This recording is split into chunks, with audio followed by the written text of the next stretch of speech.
Maqaa Abbaa, kan Ilmaa, kan Hafuura Qulqulluu, Waaqa tokkootiin ni amannaa. Ameen. Kabajamoota jaalatamoota maatiiwwan Waaqayyootiin kan jaalattan, Waaqayyoo isiniin kan jaalatu hordoftoonni chaanaalii keenyaa hundumti keessan akkam ooltanii, akkam jirtu, akkam yoo nageessanii. Guyyaa har'aatiin kan nu qaqqabsiise Waaqni abbootii keenyaa galanni ulfinni teessoo isaa Aariyaam irratti isaaf haa ta'u jechaa guyyaa har'aa kana barumsa walitti fufiinsaa kutaa jaaffaa waa'ee gaabbii walitti inni barannaa anaaf dubbattii afaanii isin immoo gurratti dhageessanii qalbii ittiin qalbeeffattan gooftaan keenya uumaan keenya hunduma keenyaatiif haa kennu. Guyyaa har'aa kana mata dureen barnoota keenya ergaa qulqullicha Phaawulos gara mucaa isaa hafuuraa Xiimotewos tokkoffaa boqonnaa 6 lakkoofsa 20 irratti dubbii sagalee Waaqayyoo jiru ta'a jechaadha. Jechichis akkana jedha. Tokkoffaa Xiimotewos yookiin immoo Xiimotewos tokkoffaa boqonnaa 6 lakkoofsa 20 gubbaa irratti yaa Xiimotewos sobaa fi beekumsaan kan jedhame addunyaa kanaatiif kan mijatu wanta hin barbaachisne dubbii garaagaraa mormii irraatii fagaadhu imaanaa sitti kennames eegii jedha. Qulqullichi Phaawulos mucaasaa hafuuraatiif Xiimotewosiitiif ergaa kana barumsa kana dabarsee jira. Dubbii biyya lafaa, mormii biyya lafaa wanta hin barbaachisne irraati fagaadhu imaanaa sitti kennames eegii jedha. Egaa akkuma beekamu imaanaa jechuun namoonni akka isaan gargaarru, akka isaan faana taanu, akka isaaniif raawwannu waan garaagaraa irratti yeroo garaagaraa imaanaa nutti laatu. Imaanaan kun adaraa jedhama. Namoonni baay'een kan beekan isa kanadha. Imaanaa jechuun wanta nuuf laatame, wanta nutti kenname sana naaqabiidhaan ta'uu danda'a, naaf eegiidhaan ta'uu danda'a, sibira naaf haa taa'u gaafa haalli mijate fudha jedhanii namoonni imaanaa ni laatu. Kun imaanaa jedhama. Asirratti maaliifan guyyaa har'aa kana yaada kana kaase abbaan gaabbii tokko ilmoo isaa, abbaan gaabbii tokko intala isaa, ilma isaa abbaa gaabbii ta'eef erga fudhateen booda imaanaa itti kenname kana eegee imaanaa abbummaa isaaf laatame kana ilmoon isaa kun immoo imaanaa mucummaa kana eegee jiraachuu qaba. Daangaa qaba jechaadha. Daangaan ilmoo fi abbaa gidduu jiru taa'ee jira. Kana ta'ee garuu kana bira darbuudhaan daangaa kana keessa yoo darbe ija fooniitiin, ija lubbuudhaan wallaaluu hafuudhaan gara ija fooniitiin wallaaluutti deemuun dhufaa jechaadha. Maalla dhibdeedhaan silaa intala koo miti, silaa ilma koo miti jechuudhaan yaaduudhaan yaada badaa keessa kan galan namoonni baay'een tajaajiltoonni jiraachuu danda'u. Karaa kana rakkoowwan garaagaraa, qormaanni garaagaraas dhufuu danda'a. Kanaaf abbaan gaabbii tokko ilmoo isaatiif abbaa gaabbii taasifatee erga fudhateen booda ilmoo kanaaf abbaa gaabbiidha, abbaa lubbuudha, abbaa asheetiin olitti waaqa isa uume gaditti eenyummaan iccitii isaa kan jiru nama kana harkadha jechaadha. Isa kanaaf akkuma ilmoo isaa fooniitti, ilmoo isaa hafuuraa kana ilmoo foonii caala caalsifatee kabajuu ni qaba. Keessumaa yeroo ammaa kana immoo warreen ilmoo ta'anis immoo daangaa abbummaa, daangaa hafuuraa darbuudhaan walitti dhufeenya hin barbaachisne, haalota dubbii hin barbaachisne, qoosaawwan dubbii hin barbaachisne qoosuudhaan boriftaan oolee buluudhaan abbummaan sun hafuudhaan, mucummaan sun hafuudhaan ija biraa, adeemsa biraa, ilaalcha biraa keessa galuu ni danda'ama. Inni biraan shamarreen tokko yookiin immoo dubartiin tokko abbaa kana amantee abbaa erga taasifatteetiin booda, abbaa gaabbii erga ta'eetiin booda yaada kana namni beekuu hin danda'u, namni bira ga'uu hin danda'u, eenyu nu arguu hin danda'u jechuudhaan yaada dirquu irratti raawwachuuf yaaduu danda'a jechaadha. Dhugumatti yaadni kun namoota baay'ee biratti rakkoo guddaa kan ta'ee fi haalli walitti dhufeenya keenya abbaa gaabbii fi ilmoo gidduu jiru daangaa sana ce'uu hin qabu. Seera taa'ee sana heera taa'ee sana darbuu hin qabu.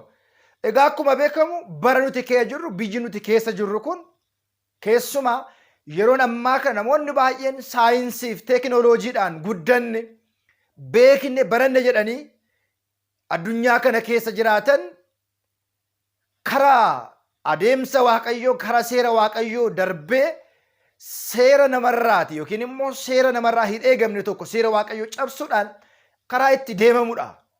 Kan inni beekama yeroo darbee barumsa keenya yeroo santuubii kutaa 11, 12, 13 keessatti akka laallu keessuma hafuuronni golga ijaa namoonni abbummaaf mucummaa akka walirraa dhaban kabaja kan akka walirraa dhaban salphina keessa akka galan ilmoon abbaadhaan akka miidhamtu firaan akka miidhamtu rakkoowwan garaagaraa kana yeroo darbes ilaaluu dabar eegalle irraa keessumaa yeroo santuubii kutaa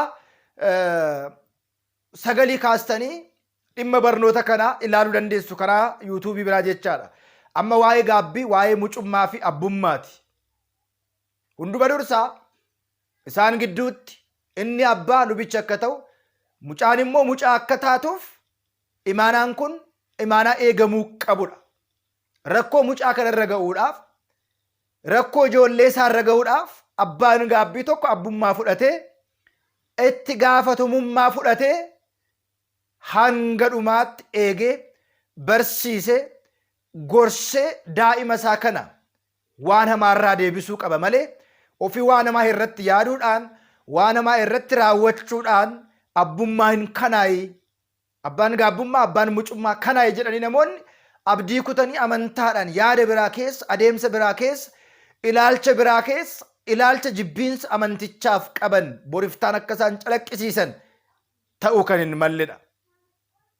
Kanaaf imaanaa sitti kenname eegii kan jedhame isa kanaafidha. Inni gaabbii galus inni gaabbii galchisiisus lubichis ilmoonis imaanaa kana eeguudhaan daangaa abbummaaf mucummaa darbanii yaada biraa keessa ilaalcha foonii keessa galuu akka hin qabneef daangaa kana kanaan kaa'uu qaba. Kana bira darbanii amaloota garaagaraa aktiiwwan garaagaraa abbooliin agarsiisan jiraachuu danda'u.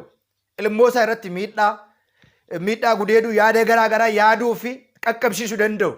Dhugumatti aktii yookiin immoo adeemsa abbummaadhaan ala ba'ee yaadota deemamuu qabu ala adeemsi abbaan kun deemu gochaan abbaan kun raawwatu adeemsa hafuuraan ala ba'ee yaada hin taane kana ala yaada kanaaf faallaa yoo ta'e abbaa gaabbii kana sumatti dhaabnee isin kanaan booda nagaggeessuu hin dandeessanii abbaanaa ta'uu hin dandeessanii ani isiniif ilmoodha malee qaama biraa miti ilaalcha biraa adeemsa biraa waliitti hin qabnu jechuudhaan dhaabuun dirqama ta'a. Yeroo tokko tokko sodaarraa kan ka'e rakkoonni garaagaraa otoo isaan irra qaqqabaa jiru abbaa isaaniitiin abbaa gaabbii isaaniitiin miidhamni garaagaraa rakkoon garaagaraa ilaalchi garaagaraa otoo irra qaqqabaa jiru namoonni sodaatanii callisanii yaada badaa adeemsa badaa nama qabu kana ofaana itti fufan ni jiru.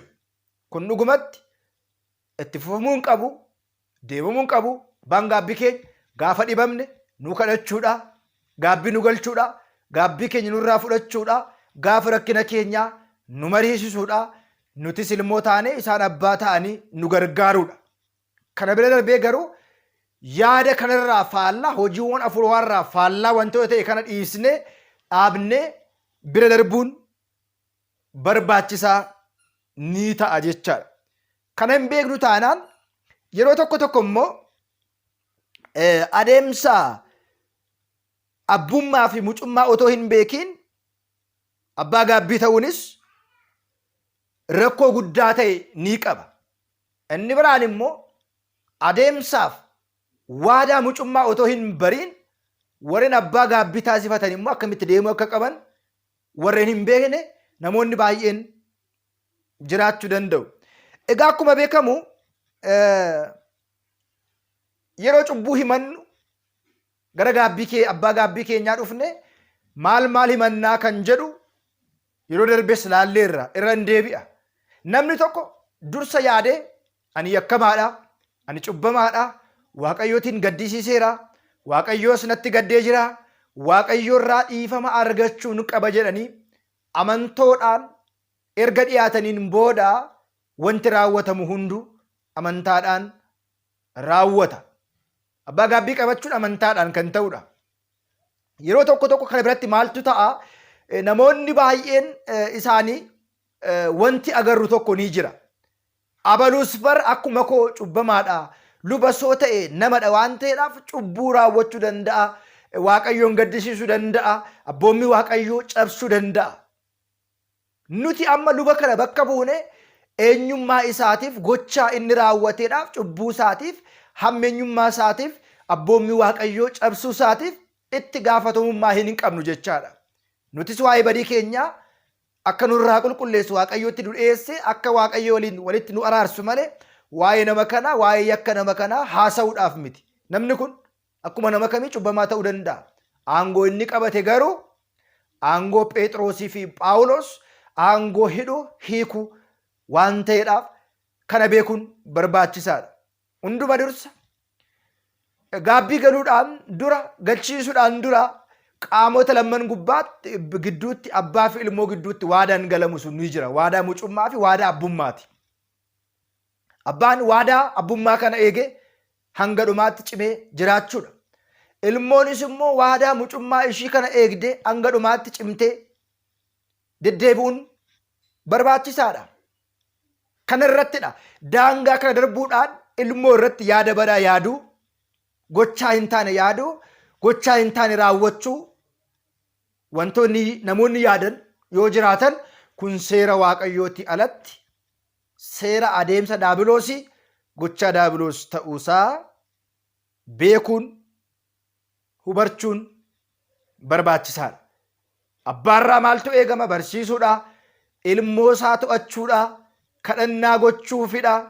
Karoora karoorfatte akka kadhannaadhaan karoora ilmoon karoorfate akka kadhannaadhaan inni cimee dhaabatu taasisne ilmoo keenya jajjabeessine gara amantaatti akka inni deebi'u, gara lapheesaatti akka inni deebi'u, waaqayyootiin akka inni araaramu taasisuun dirqama ta'a. Kana bira darbinee imaanaatti kenname sana eeguu dadhabnee rakkoo biraa keessa warreen gallu, ilmoo keenyas warreen galchinu, abbooliin galchan yoo jiraatan kun seeraan dhalaa dhugumatti warreen akkasiiti waaqayyoon laphee isaanii akka isaan ilaatu kadhachuufiin barbaachisaadha. Inni biraan gaabbii gaafa himannu maal faa himanna kan jedhus yeroo darbees kaaseera ammas namoonni baay'een gaafachaa jirtu. Keessumaa bu'uurri gaabbii himachuu keenya macaafa qulqulluu seera ba'uu boqonnaa 20 lakkoofsa 1 kaasinee kan jiru waliitiin laalla. Namni tokko yakkamaa badii kan balleesse waaqayyoon kan gaddise ta'uusaa beekuun hunda dursaa barbaachisaadha. Isa kanaatiif inni jalqabaan anaatiin alatti waaqoliin biroo siif hin ta'inii jedha. Namni waaqa isaa dhiisee waaqa isaa uume dhiisee waaqota biroo waaqa tolfamaa qaalluu warreen akkasii kana waaqessee waaqa tolfamaa waaqesseera waan ta'eedhaaf abboommii kana diigeera jechaadha. Inni lammaffaan suurota bocaman ofii kee hin taasifatinii jedha. Suurota bocaman fakkiidhaan kanan na fayyisaa, kanatu na oolcha, kan akka ateete kanneen kanaaf kana fakkaatanitti buluun ammas abboommii kana diiguudha. Isaan kana diigeera jenneetu himanna. Inni sadaffaan maqaa waaqa keetti callisee hin waamiin kan jedhu asuma seera ba'uu boqonnaa 20 lakkoofsa 3 kaasnee gaafa ilaallu bal'inaatiin taa'ee jira. Inni arfaffaan guyyaa dilbataa qulqulleessuudhaaf yaadi, kabajuudhaaf yaadi. Guyyaa dilbataa namni hin kabajne, namni mana amantaa hin dhaqne, guyyaa dilbataa namni hin kadhanne yaa'u guyyaa kana cabseera, hojii foodii kan hojjetu hundumtuu jechaadha. Inni shanaffaan abbaa fi haadha kee kabajii jedha. Dirqama kiristaanii tokko abbaa fi haadha isaa kabajuun dirqama ta'a. Namni abbaa fi haadha isaa hin kabajne badii balleesseera waan ta'eedhaaf soomuu sagaduun dirqama isaa ta'aa jedha. Inni ja'affaan hin ajjeesini jedha. Lubbuu baasuun lubbuu waaqayyo uume gamoo waaqayyoo jigsuun waaqayyo biratti nama gaafachiisa waan ta'eedhaaf namni lubbuu baase kanas himachuun dirqama isaa ni ta'a. Inni torbaffaan hin sagaagalin ni jedha. Kanas beekuun barbaachisa. Saddeettaffaan hin hatin jedha. Salgaffaan abbaa buddeenaa kee irratti sobaan ragaa hin bayini. Inni kurnaffaan mana abbaa buddeenaa kee hin hawwiin kan jedhu ni qaba. Kanatti aansuudhaan wangeela Maatiyoos boqonnaa 5 lakkoofsa 23 kaasnee gaafa laallu jechoota wangeelaa 6 kan jedhamu ni jira. Isaanis bu'uura godhanneetu badii keenya, cubbuu keenya himanna jechaadha. Inni jalqabaan anaatiin alatti waaqolii biroo siif hin ta'in kan jedhu gaafatu abboommoon kurnan keessatti jechoota wangeelaa 6 keessatti immoo wangeela Maatiyoos gubbaa irratti akkuma ilaallu jalqaba irratti barraahee kan jiru ni jira. Inni tokkoffaan obboleessa isaa irratti kan horiu itti murteeffamaa kan jedhudha. Inni lammaffaan ija isaatiin kan hawwe laphee isaatiin sagaagaleera kan jedhudha. Inni sadaffaan saba sagaagalaatiin malee haadha warraa isaa kan hiikamtes kan fuudhe inni sagaagaleera kan jedhudha. Inni shanaffaan sirumaa hin kakatiinaa kan jedhudha. Inni itti aanu inni arfaffaan kanadha. Inni shanaffaan hamaa hamaatiin hin deebisinii jedha. Inni ja'affaan diinota keessan jaaladhaa kan jedhu. Isaan kun bu'uura ittiin gaabbii keenya yeroo himannu bu'uureffannee himachuu dandeenya. Kanaaf kan kana fakkaatan yaadonni gaarii hin ta'an, yaadonni hamii ta'an, hinaaffaan, namarratti ka'uun, qabeenya nama hawwuun, namoota miidhuun, namoota hamachuun, dibatoota garaagaraa nyaara haaddachuun, uffatoota garaagaraa seera irra hin jirre uffachuun isaan kun cubbuudhaa jechaadha. Walumaa gala jireenya keenya keessatti kan nu quunnaman rakkoowwan nurra qaqqaban osoo beeknus osoo hin beekinis kan raawwanne waliigala isaa namas waaqayyoos gaddisiiseera jedhanii amanuun gaabbii jedhama. Namni namas gaddisiisa, waaqayyoos gaddisiisa. Namni namarratti miidhaa garaagaraa raawwachuu danda'a, lubbuu baasuu danda'a, hamachuu danda'a, maqaa xureessuu danda'a, yaada garaagaraa namarratti ka'anii waan garaagaraa namarratti yaaduu fi raawwachuun ni danda'ama. Namni namas miidhe waaqayyoos gaddisiisa. Namni waaqayyoos gaddisiise waaqayyoos immoo isatti ni gadda.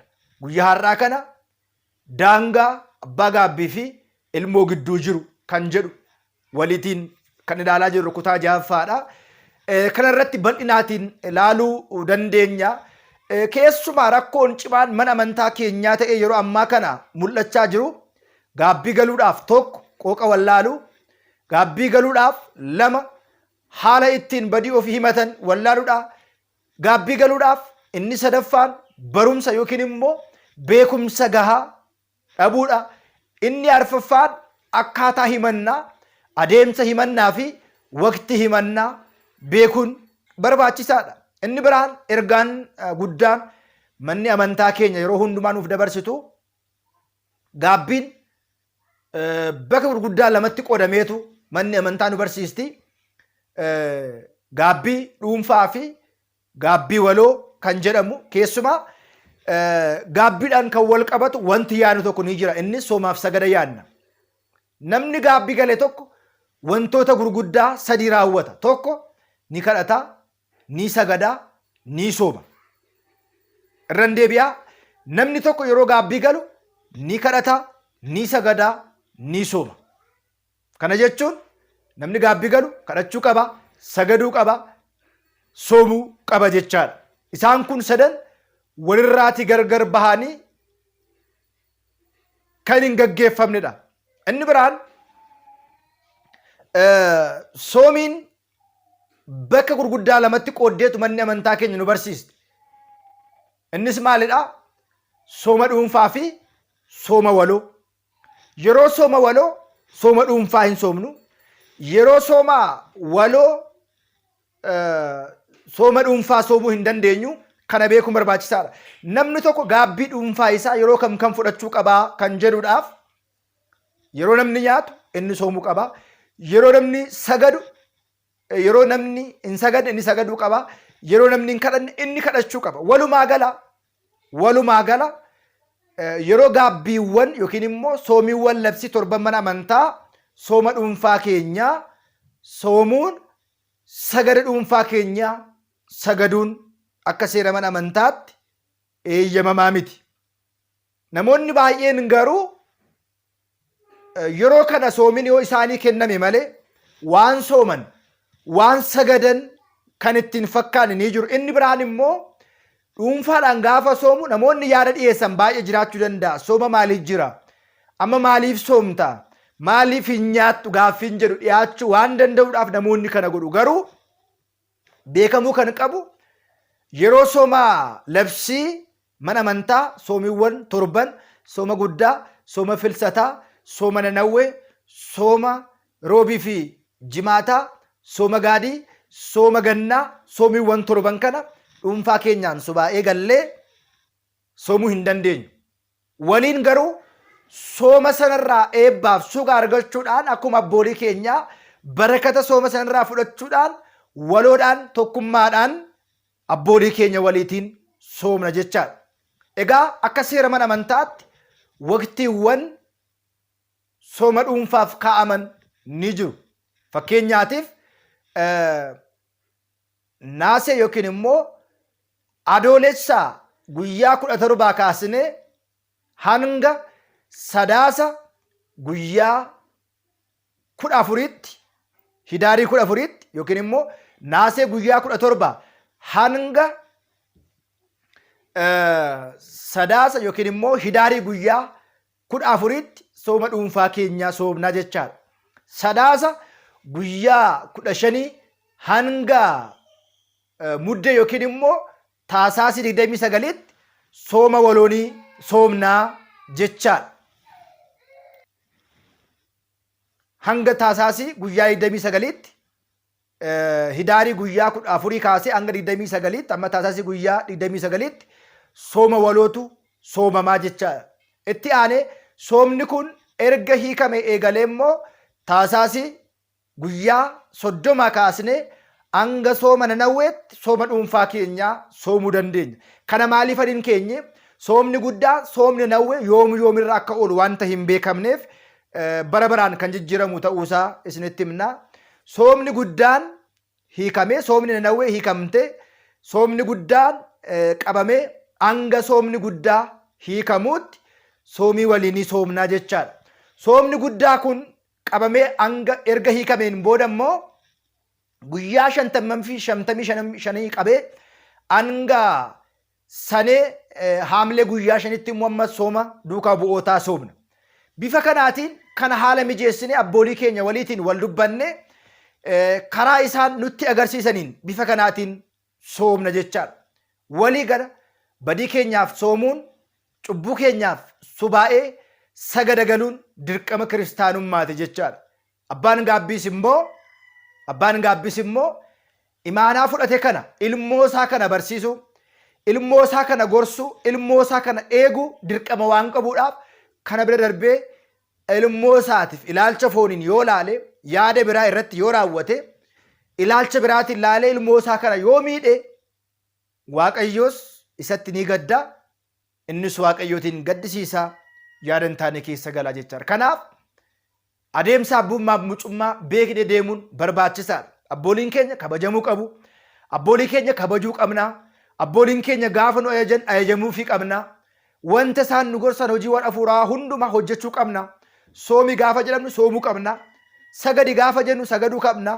Kadhadhu gaafa nuun jedhan kadhachuu qabna.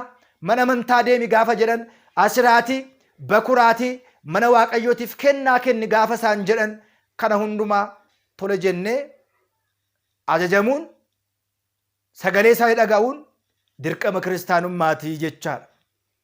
Kanan ta'u yoo ta'e, kun hin ta'u yoo ta'e, kun hin eegamu yoo ta'e, abbaanis imaanaa itti kenname hin eegu yoo ta'e, ilmoonsaas imaanaa itti kenname hin eegan yoo ta'e, kun adeemsa kiristaanummaa, adeemsa gaabbii galchuu fi galuu keessatti seeraa fi heera hin taane ni ta'a. Kanaaf inni biraan immoo yeroo yeroodhaan wanti beekamuu qabu gaabbii yeroo kamirraa umurii kamii keenyarraa kaaneetu gaabbii galla kan jedhu namoonni baay'een kaasuu danda'u. Gaabbii gaafa himannu immoo kamirraa kaasnee himannas kan jedhas kaasuu danda'u.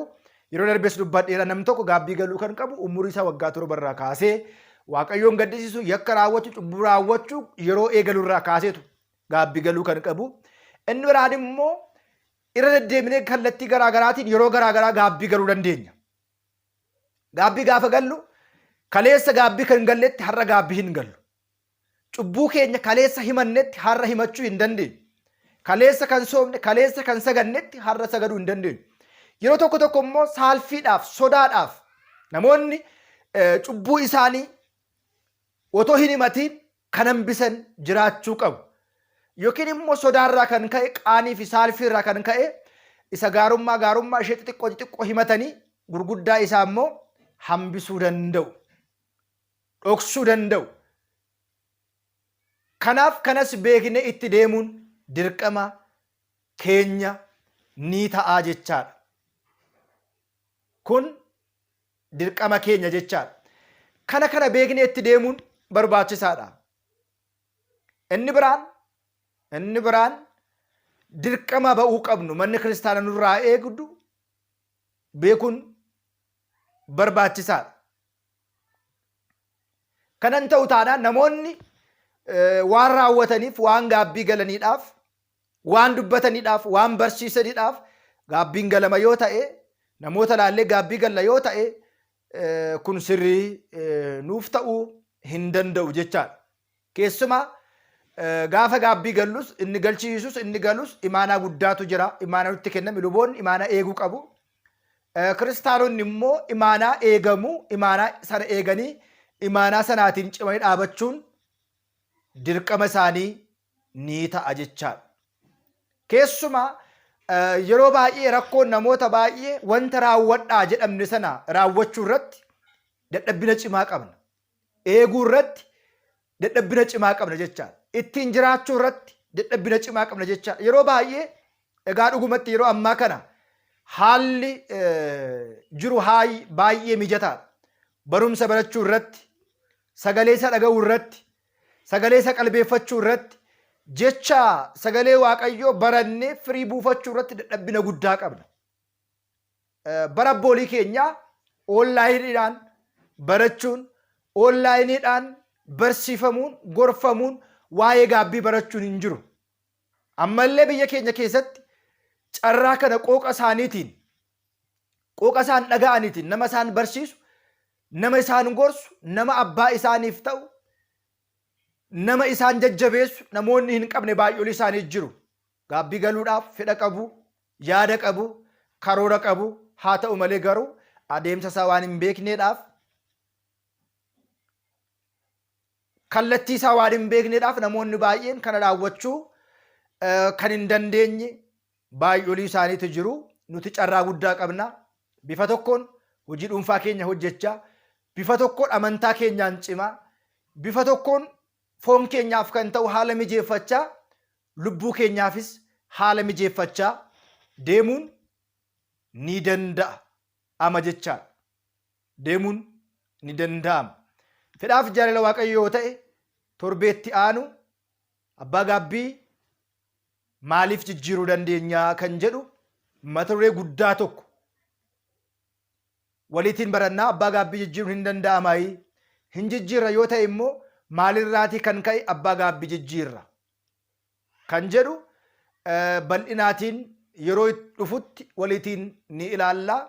Isinis barachuudhaan waliif sheer gochuudhaan wangeeltuubii akkuma wangeelota yuutuubota garaagaraa akka jabaatu akka cimu tajaajilli kenninu kun kanarra fooyya'ee kanarra guddatee barumsa fuuraa kan mana amantaa Ortodoksii Tawaahidoo qofa barumsa irratti darbu barumsa mana amantaa Ortodoksii Tawaahidoo qofaadha.